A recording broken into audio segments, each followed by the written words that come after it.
Ever wondered how credit scores actually work? Why some people get the best loan rates, while others get denied even when they earn the same amount of money? Your credit score is one of the most important numbers in your financial life.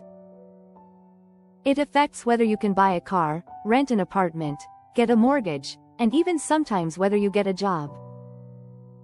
Your credit score is a 3-digit number, usually between 300 and 850, that represents how trustworthy you are with borrowed money. In simple terms, your credit score tells lenders how risky it is to lend you money. The higher your score, the more confident they feel that you'll pay them back. The lower your score, the more they worry you might not. The most common scoring system is called the FICO score, used by about 90% of lenders. Here's what the ranges usually look like. Excellent from 800 to 850. Very good from 740 to 799. Good from 670 to 739. Fair from 580 to 669. And poor from 300 to 579. Your goal should be to stay in the good or higher category, because that's where you'll qualify for the best financial opportunities and lowest interest rates. So, what actually determines your score?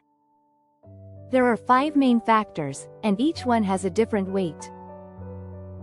The first is payment history, which makes up about 35% of your score. Lenders want to know if you pay your bills on time. Even one missed payment can drop your score by 50 to 100 points, so always pay on time. The easiest way is to set up automatic payments or reminders so you never forget. The second factor is credit utilization, which makes up about 30% of your score. This is how much of your available credit you're using. For example, if your credit limit is $1,000 and your balance is $300, you're using 30%. Experts recommend keeping it below 30%, ideally under 10%. Using too much of your available credit makes you look risky, even if you pay everything off later. If your utilization is high, try to pay balances early or request a credit limit increase, but make sure you don't increase your spending. The third factor is the length of your credit history, about 15% of your score. This measures how long you've had credit accounts open. Older accounts show stability, so don't close your oldest credit card even if you don't use it much. Keep it open to maintain your credit age. The fourth factor is credit mix, about 10%. This refers to having different types of credit, like credit cards, car loans, mortgages, and student loans. Having a mix shows lenders you can handle different credit situations responsibly. The fifth factor is new credit or hard inquiries, about 10%. Every time you apply for new credit, the lender checks your report, which slightly lowers your score. A single inquiry isn't a big deal, but applying for several cards or loans in a short time can raise red flags. Space out your applications and only apply when necessary. Now, why does your credit score matter so much? Because it affects almost every financial decision in your life. A high score means better loan rates, higher credit limits, lower interest, and more financial freedom. A low score can cost you thousands of dollars over time. Lenders, landlords, and even some employers use credit scores to judge responsibility. Having a good credit score means more opportunities and less stress. Let's clear up some popular myths about credit scores. Myth number 1. Checking your credit hurts your score. Not true. Soft inquiries, like checking your own score, have zero impact. Only hard inquiries from lenders affect it. Myth number 2. You need to carry a balance to build credit. Completely false. You don't need to owe money to improve your score, you just need to use your credit responsibly and pay it off. Myth number 3. Closing old cards helps your score. Actually, it can hurt it by shortening your credit history and increasing your utilization ratio. Myth number 4. Paying off debt immediately fixes everything. It helps, but credit improvement takes time. Consistent positive habits over months raise your score permanently. Myth number 5. You need a credit card to have a score. Not necessarily. Student loans, car loans, and even rent reporting services can help build credit too. Now let's talk about how to improve your credit score step by step. Step 1. Pay all your bills on time.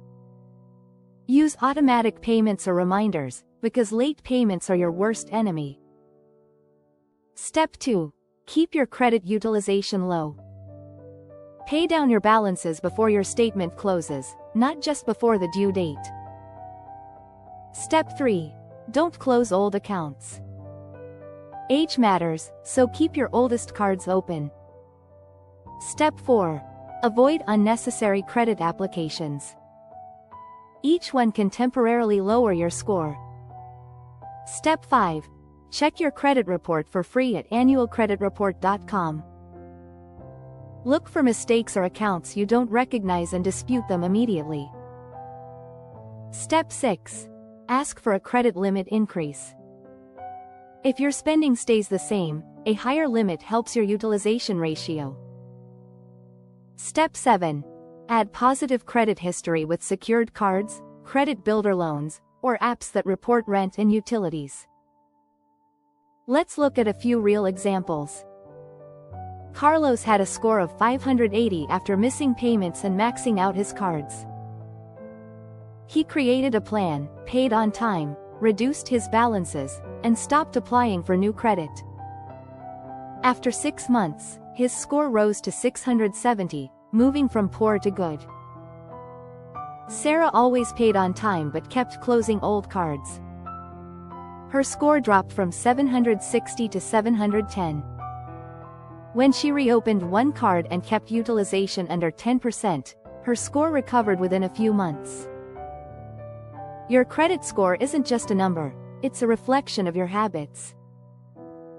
Always pay on time. Keep balances low. Check your reports regularly. Avoid unnecessary debt. And think long-term, because strong credit is built over years, not weeks. It's not about being perfect, it's about being consistent. Now you know how credit scores work and how to improve yours the smart way. If this video helped you understand your credit better, subscribe to Smart Money 101, hit the like button, and turn on notifications so you don't miss our next video about mastering your money. Thanks for watching, and remember, smart money habits today build financial freedom tomorrow. Watch next. How to build a $1,000 emergency fund fast, and don't forget to subscribe for weekly personal finance tips.